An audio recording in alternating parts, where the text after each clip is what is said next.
Okay. All right, good morning, everybody. It's February 10th. It's the morning of that day, and it's a fairly nice day outside. And we are here today with Jack Zibluk, who is the state Senate candidate in the special election that's coming up on March the 10th, as well as he will be a candidate in the regular election that's coming up later this year. Jack, how are you doing this morning? Well, I'm doing really well. Like I said, spring is here, so we're Yeah, getting moving. well, it's good to hear from you. I'm glad you could spend a little time with us this morning, and I appreciate that a lot. I know you're a busy guy. You're a professor at UTC, plus you got to do all this campaign stuff Yeah, too. So, well, this and everything else this afternoon is uh, science communication, helping you know research people talk to regular folks. So it's a lot of yeah, fun, but yeah, it's busy. yeah. Well, I appreciate your time. So let's go ahead and get started. At the beginning, I always give the candidate just a minute or two to introduce yourself to people who will be watching this, your personal background, whatever you think is relevant to people. I'll go Well, ahead and turn the video over to you now. So go ahead and get started. okay, appreciate that. Well, this experience has certainly been an eye opener. It's a pleasure and a privilege to be able to participate. I never expected to be doing this at 65 years old, looking toward retirement, but uh, I'm a professor at UTC, and I was asked to debate a right-wing professor they hired to put those liberals in their place. And we actually found some common ground on the First Amendment. And then 3 months later, I got a call and I ended up on the ballot for state representative, which was lovely. But this time around, it's gotten very real. I have a real campaign. Not it was that it wasn't real before, but it was the second time around. You really building on what you've already learned.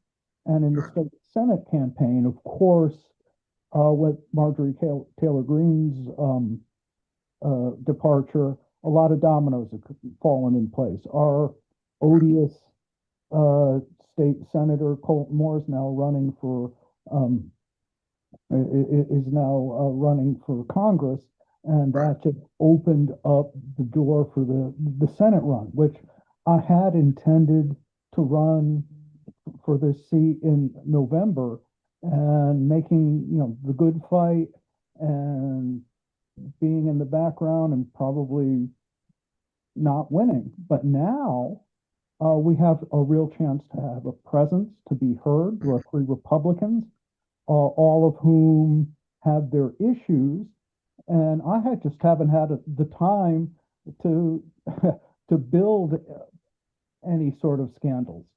So I'm kind of the Mr. Dr. Smith goes to Washington, decent person, standing up to all the animosity, working on local issues, reaching across the aisle to work with Republicans, bringing down the temperature, and just trying to do the job. And we'll talk a little about issues in a bit. I'm a third generation public servant. My grandparents were police officers. My father worked for the city of Waterbury, Connecticut. I have an ethnic last name. My grandparents were immigrants from Russia and Ireland. So the whole immigrant issue and ICE just hits me personally. I mean, my family lived the American dream. We're successful lawyers, PhDs, including myself, uh, engineers, a Miss Connecticut, and a rodeo cowboy. And we are the descendants of immigrants who might not be welcome these days. So All right. that sort of background really animates me to really want to do this. So here we Well, go. thank you. I appreciate that and appreciate your background too. You're right. A lot of people had Mhm. that same experience where we all come from somewhere Mhm. down the road, somewhere in the past. And so we should have a little more sympathy and understanding Mhm. for those who are trying to do that now. And so I appreciate that. Thank you.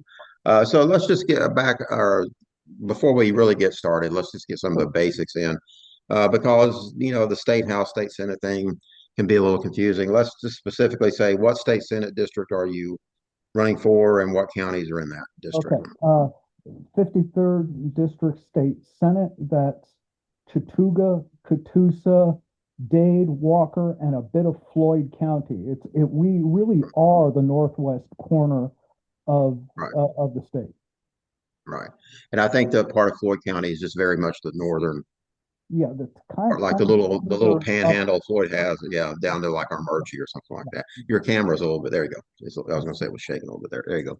Let's see. So let's get into a little bit more of the philosophy behind it. You've already talked a little bit about this, but we can say a little more. Why are you running for state senate? If there's something else you want to add to what you've already added. Well, again, I was really, to be perfectly honest, rather ambivalent after after the state representative run last year, but the opportunity came up, and there really wasn't too many other people interested, and somebody's really just got to stand up. Specifically, was to Colton, who is a very um, a very confrontational figure, got Right. arrested, and it was just to make that statement that we can do better, and we don't need this grandstanding. And I was really All right. be one-on-one with him, but then things changed, and now I'm in a real serious political campaign, and it's exciting, it's challenging. I have the opportunity to really bring our party together. And plus, I've been working very closely with the Sean Harris campaign, Mhm. and we really have some energy here. There's a real buzz, and we have an opportunity to really make a showing, to build some infrastructure to really, again, make a difference. And it's both exciting and challenging. Yeah.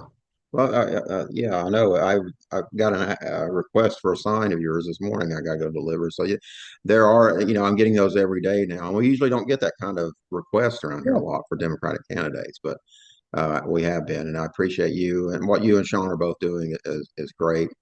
And it's really a boost to us up here as a party.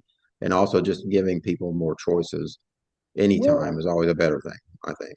yeah, well, the really our messaging is pretty much aligned, even though we sometimes get in each other's way, or I get in his way. But we, again, working on local issues. We're not getting into the culture war and Sean's message is great, and I agree fully. We're here to work for, to work for the constituents, work for our local residents. We're not answerable to the people above us. We're not answerable to the Trumps or whomever Democratic pangendrums. We're here for you. And that's really the theme we're pushing. Good. Thank you. Okay, so you're running, and let's talk a little bit about issues. Do you have, you probably have several that you're interested in, but can you just off the top of your head sort of go over like one or two of your top issues Well, that the matter big to you? thing for me, and that's something that hasn't really been pursued much, is coordination of regional economic development and Right, environmental issues. right, Uh, Again, Colton Moore was the chair of the interstate uh, Senate committee, and it met once and didn't do anything. I'm in suburban Chattanooga, and so things that happen in Chattanooga really affect our people. Our folks in Northwest Georgia often work in Chattanooga. They yeah, live here, they work there, and we share utilities. I'm in Lookout Mountain. I share a post office with mhm, Tennessee, and we don't talk to each other. We had the local utility was building a battery dump on Lookout Mountain, just a mile or two south of me, and they're not, again, they're just dumping these things on us, things that businesses, housing, uh, hotels, all of that affects us here. And we have very little coordination. The same thing with Alabama, which they have the Google site in Bridgeport. And we could work there. Again, there's no coordination between the tri-state area here. And there are entities that exist, but they're not really working across state lines. Secondly, uh, data centers. A lot of people are concerned about that. Just before the election for Public Service Commission, the current Public Service Commission expanded the grid by 10 gigawatts. And who's going to pay for that expansion but the local ratepayers? And what is that there for is the data centers. Now, we don't have any in this district yet, but there's plans in Rome and Dalton. And that's just going to take up a lot of energy plus a lot of water and to cool it down. And those are real issues that's going to affect our rates are going to go up. Of course, right now in the state legislature, there's a lot of moves about tax reform. Um, nobody likes property taxes or the income tax, but there's not a complete plan of what's going to replace that. And frankly, it's probably an excuse to go after some programs that the Republicans don't like. Oh, we don't have the money anymore. Certainly we have a state surplus. So there is room for some tax relief, but that tax relief should be targeted for incentives that help the state grow. First-time home buyers, people with children under 5. We can craft a tax policy that encourages growth and supports our people better. So yeah, those are the kind of things I want to look at. Yeah, and I believe I haven't heard much about the move to try and get rid of the state income tax. I think that's hit a wall. I mean, Yeah, I but may be wrong property about that. tax. Yeah, now it's Yeah. property tax. Yeah, they've kind of shifted over to property tax, which for the most part, property taxes come from our local Yes. governments. The property tax for the state government is pretty small, actually. But Mhm. one thing that I don't want to get on my pedestal, this is Yeah, your please. power, but they passed so many tax exemptions for so many different kinds of Mhm. businesses that actually ends up raising the property taxes for all the Mhm. rest of us because we Right. have to make up that. And so there are ways, as you said, to improve the tax situation. Our state income tax is not onerous by any stretch, Hmm. and the property taxes have gotten higher because the state keeps dumping all this stuff onto local government, like schools. Our school property taxes have gone way up because the state keeps pushing down stuff onto them. The funny thing is, the Republicans are now calling to close a lot of the loopholes you're talking about. And you know Right, what? That's okay. We could, right, sometimes, as we say, I lived in Arkansas for 15 years. Even a blind hog will find an acorn sometimes. right, So right. yeah, they're doing.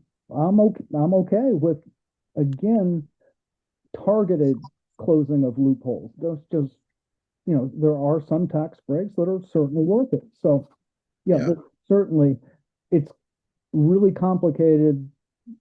The big picture, there is no big picture. It's just very, very willy-nilly. And we really, yes, we can use tax relief. We do have the surplus, but it needs to be done responsibly. Right. And that surplus won't last forever. I No. think that surplus has become an excuse to not do a lot of things in a Hmm. weird way. Oh, we'll use this for that, and Hmm. there's plenty of Exactly. things they could be using it for to help people, and they're not. Right. Right. So, but that goes back to the philosophy between the two parties. They're just different. We have a different outlook than Republicans tend to do, and I'm talking about even the more traditional Republicans, not the necessarily the MAGA types. But Yeah. so anyway, we've gone over some issues there that both for and against, and I appreciate the fact that you've been writing some stuff up for us at Dade and Hmm. our Substack, Hmm. and looking forward to more from that. Yeah. Uh, let's talk a little bit about what you need for your campaign. It's hard. I ran years ago for State House. You've run this, Mhm. like you said, this is your second time. You've kind of figured out some things. What do you need more as we head into the special election and later this year? Uh, What do you need more of? what we need is, and it's the same thing for Sean Harris. We need the boots on the ground. It's wonderful to be able to go out and speak to people, but and get some endorsements. But the challenge is to turn that energy into votes. Right. And we have that opportunity because the Republicans, even in the state Senate race, are pretty divided. Mhm. And nobody is generating a lot of excitement. So we can build on that. So much of it is just at this point working with individual people, doing outreach, and really just turning out the vote. And I have a campaign manager who's doing a great job, April Lakeman, down in Atlanta. But we need to work with people like you all in the various, in the counties and just get everybody to get their friends to just get folks out to vote. Because the good Right. news is uh, the Republicans aren't generating a lot of excitement in this particular race.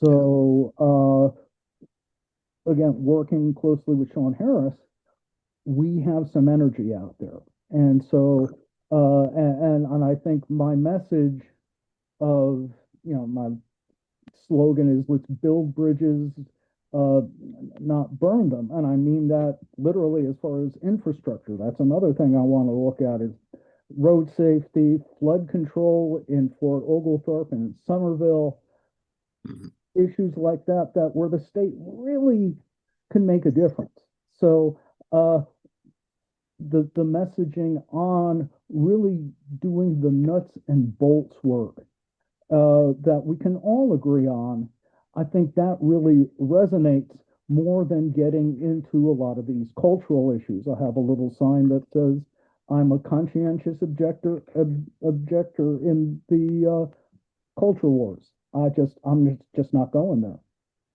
Right. Well, yeah, I do get tired. Everybody wants to talk about the Super Bowl halftime show. I'm like, that really doesn't matter. It really doesn't matter. Just because Trump said one thing that was dumb doesn't mean everybody has to go tracing down that path too. So yeah, I get what you're saying about all that. I get weary of that as I just well. don't. I can't Yeah. stay away from that. Now, going back a minute, how many Republicans are running against you in the We race? have we have three Republicans running.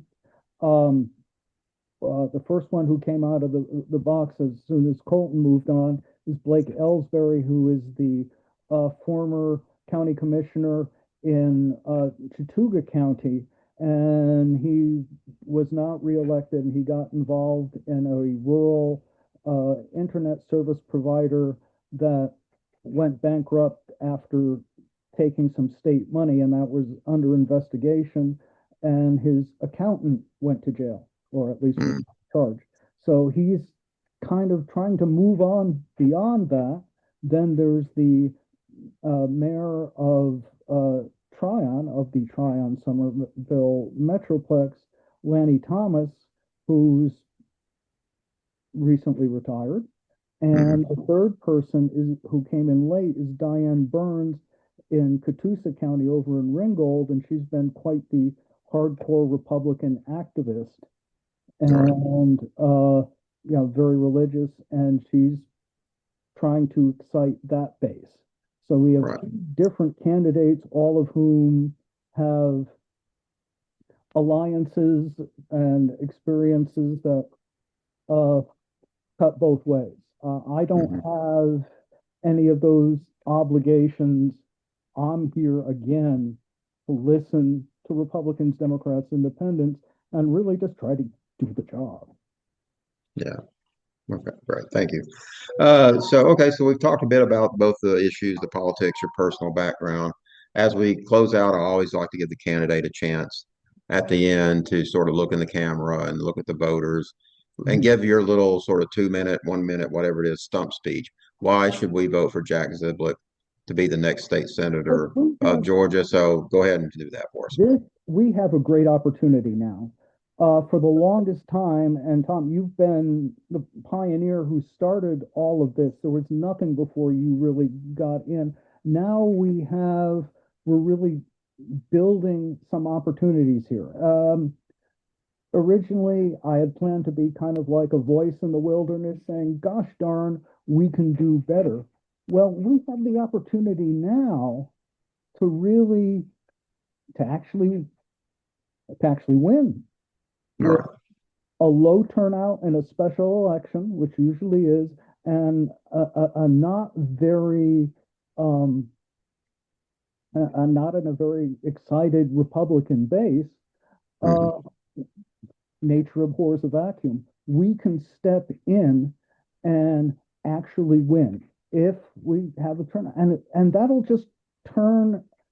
That'll give people like us, and that includes Republicans and independents and people who are tired of all the crap, some hope that we can do better, that we're here for, for regular folks rather Mhm. than whatever machine you're attached to.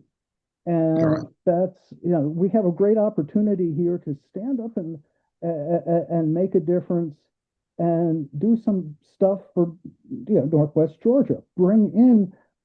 Um, bring in businesses that will give us decent jobs. They're the biggest developments, a chicken processing plant in Lafayette, and that's, I guess, okay, but that's not the kind of jobs that we really need. That doesn't Right. bring in a high-paying populace. It doesn't support families. We need, again, more tech businesses, manufacturing, just all of that. And we can do this and do it with, and do that with the help of not just Democrats, with people who just want to do a good job for the counties and the state. And that's what I'm trying to do. Okay. Well, Jack, thank you for your time. I know, like I said, I know you got stuff to do and places to Yeah. be, but I appreciate your time today. I wish you the best All of right. luck, and I'm looking forward to seeing you around on the campaign trail as we go through this Yeah, I'll year. be there. I'll be there Saturday. I'll drop in. I'll have signs and postcards, and I'll see you Saturday. All right, we'll see you around, Jack. Thank you. Okay.